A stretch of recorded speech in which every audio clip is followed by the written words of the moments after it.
નમસ્કાર મિત્રો.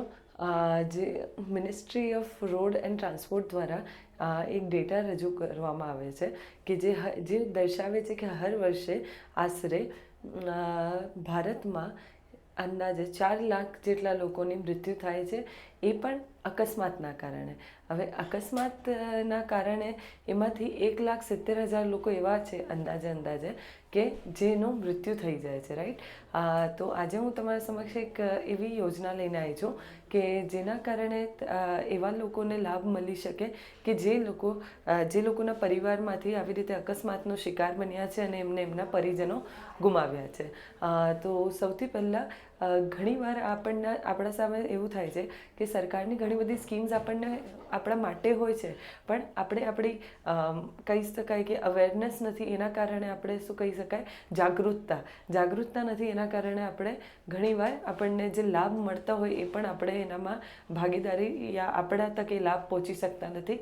કેમ કે આપણને જાગૃતતા નથી કે જેના કારણે કે આપણને ખબર હોય, અગર જો જાગૃતતા હશે તો ખબર પડશે કે તમે આ યોજનાના અંતર્ગત આવો છો કે નથી આવતા. એટલા માટે આ યોજના લઈને આવી છું સૌથી પહેલે તમારા સમક્ષ, જે છે પ્રધાનમંત્રી સુરક્ષા વીમા યોજના. આ યોજનાના ઉદ્દેશ્ય લાવવા પાછળનું કારણ એ જ છે કે લોકો વચ્ચે અકસ્માતને લઈને જે બી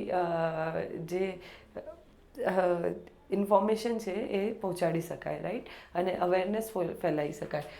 પ્રધાનમંત્રી સુરક્ષા વીમા યોજના, જેને પ્રધાનમંત્રી સામાજિક સુરક્ષા યોજના તરીકે પણ ઓળખવામાં આવે છે, આ યોજના ભારત સરકાર દ્વારા સમર્થિત અકસ્માત વીમા યોજના છે, જે હાલ ફિલહાલની નથી, આ ક્યારે આવેલી છે, જૂન 2015માં આવેલી છે, રાઈટ. જૂન 2015માં આવેલી છે.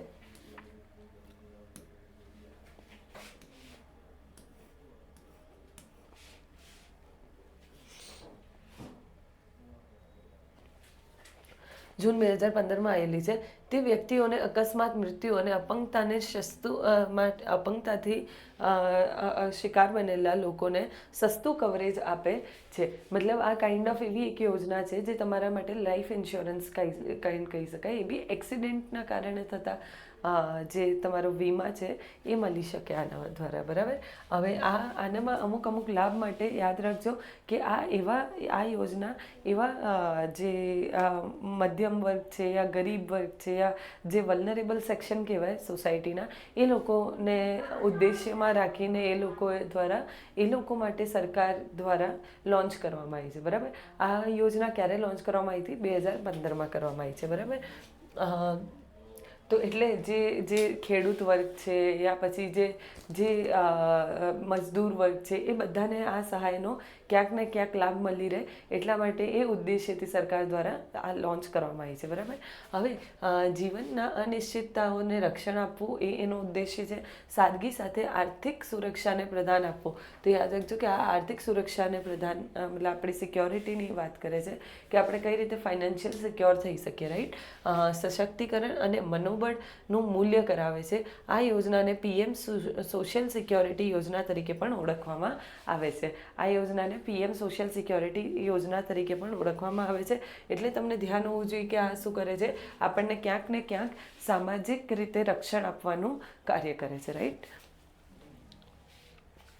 વિશેષતાઓ. હવે આની શું વિશેષતા છે? અગર જો વિશેષતા ધ્યાન હશે તો અમને ખબર પડશે ને કે આનું શું મહત્ત્વ છે, આ યોજના લાવવા પાછળનું કારણ શું છે, કેમ આ યોજનાને સમજવી મહત્ત્વનું બની જાય છે, રાઈટ. વિશેષતાઓમાં છે સૌથી પહેલું કે ઓછું દર. એટલે ભારતના સૌથી સસ્તી અકસ્માત વીમા પ્રીમિયમ માત્ર ₹12 વર્ષે વાર્ષિકનો જે છે એ કેટલું છે? પ્રીમિયમ ₹12. એટલે એવું કહી શકાય કે આ એટલા ગરીબ વર્ગ માટે પણ ઘણો જ લાભદાયક આ યોજના રહેશે કે જેનું પ્રીમિયમ જે આપણે હર ઇન્સ્યોરન્સ કંપની આપણે ભરીએ હર વર્ષે, બરાબર, તેનું વાર્ષિક પ્રીમિયમ ખાલી માત્ર ને માત્ર ₹12 જ છે. અકસ્માત મૃત્યુ નોમિનીને મળતા લાભ. નોમિનીના કિસ્સામાં ₹2 લાખ.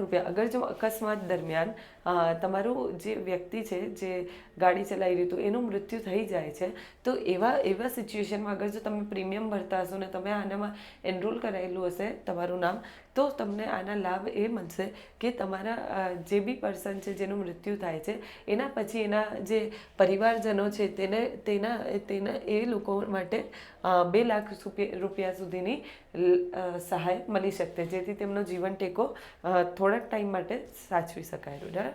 આકસ્મિક અપંગતાના લાભ એટલે કે તમારે કદાચ આંખ જતી રહી હોય યા હાથ પગમાં ઇન્જરીઝ થઈ હોય યા કંઈક પણ ખોડખાપણ યા અપંગતા થઈ હોય એના કારણે, તો તેવા કારણોમાં કુલ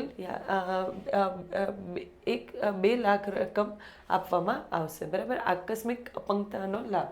હવે આંશિક અપંગતા એટલે થોડી ઘણી જે હજી અપંગતા થઈ છે તો એ સિચ્યુએશનમાં શું આવશે, 1 લાખ સુધીનો કાયમી આંશિક અપંગતાનો લાભ મળશે. ઓટોમેટિક નવીનીકરણ એટલે હર વર્ષે રિન્યૂ ઓટોમેટિક જ થયા કરશે. બરાબર. આપોઆપ નવીનીકરણ થશે. જ્યાર તક તમને એવું ના થાય કે ના મારે આનામાં હવે નથી ભરાવું, તો ત્યાર તક તમે જ્યાર તક ઓપ્ટ આઉટ એટલે કે બહાર આ યોજનામાંથી પોતાને બહાર નથી, વીમો ભરવાનું બંધ નથી કરી દેતા, ત્યાર તક હર વર્ષે એનો આ નવીનીકરણ ચાલતું જ રહેશે. રાઈટ. પીએમ સુરક્ષા વીમા યોજનાના ફાયદા. હવે અગર જો તમે આના લાભાર્થી બનો છો તો આ યોજનામાં ભાગ લો છો, તમારે એનરોલ કરાવો છો ને, તેનાથી શું લાભ મળશે તમને? તો તમારા કુટુંબને સૌથી ઓછા ખર્ચે આર્થિક સુરક્ષા પ્રદાન કરે છે. દેખ્યું ને આપણે, 12 રૂપિયા 1 વર્ષનું પ્રીમિયમ છે, તો આટલું તો બધા એટલીસ્ટ જે એવા પરિવાર છે જે ગરીબી રેખાના નીચે આવે છે યા પછી એવા જે ક્યાંક ને ક્યાંક આજે બી ગરીબીનો શિકાર છે, તો એ બધા માટે આ એક સહાયકારક યોજના છે કે જેના કારણે શું કે એ લોકો આર્થિક સુરક્ષા એમને મળી રહે. અકસ્માતના કારણે મૃત્યુ થાય ત્યારે તમારા કુટુંબને આર્થિક સહાય પ્રદાન કરે છે. એટલે તમારા ગયા પછી કોણ પરિવારનું શું થશે, આ બધા જે આપણને ઘણીવાર સવાલો આવતા હોય એ બધા સવાલોને આ સમાધાન લાવવાનું ટ્રાય કરશે. આ યોજના બેંક અથવા પોસ્ટ ઓફિસના ખાતા દ્વારા નોંધણી કરી શકાય છે. એટલે આ યોજના કઈ રીતે, હવે આનામાં આપણે લાભાર્થી કોણ બની શકે છે, તો એવા હર એક વ્યક્તિ કે જેના પાસે કોઈ બેંકનું ખાતું છે અથવા તો પોસ્ટ ઓફિસમાં તેનું ખાતું છે, તે બધા જ આનો લાભ મેળવી શકે છે. આ યોજનામાં આપોઆપ લાભ આપે છે. યોગ્યતા, તમે કેવી રીતે યોગ્યતા આના લાયક છો કે નહીં એ કેવી રીતે ખબર પડશે આપણને? દેખીએ શું કીધું કે અગર જો આ યોજનામાં 18 વર્ષથી 70 વર્ષના વ્યક્તિઓને આ યોજનાનું રક્ષણ મળશે. મતલબ આ યોજનામાં તમે અગર જો 18 વર્ષથી 70 વર્ષના ઉંમરના હોય અને તમારું અકસ્માતને આવું બધું આ જે થતું હોય તો એ ડ્યુરેશનમાં તમને 18 વર્ષથી 70 વર્ષના વ્યક્તિઓ માટે આ શું કરશે, રક્ષણ આપવાનું કાર્ય કરશે. નોંધણી કરવા માટે વ્યક્તિએ ભાગીદારી કરનારી બેંક અથવા કે પોસ્ટ ઓફિસ સાથે બચત ખાતું ધરાવવું જોઈએ. એટલે તમારા પાસે શું હોવું જોઈએ, એના માટે એક પોસ્ટ ઓફિસ યા તો પછી બેંકમાં ખાતું હોવું જોઈએ ને. પ્રધાનમંત્રી સુરક્ષા વીમા યોજનાનું જે સામેલ ન હોય તેવી બાબતો કઈ વસ્તુ ક્યારે આપણે આ જે યોજના છે એના લાભ નહીં મળી શકે?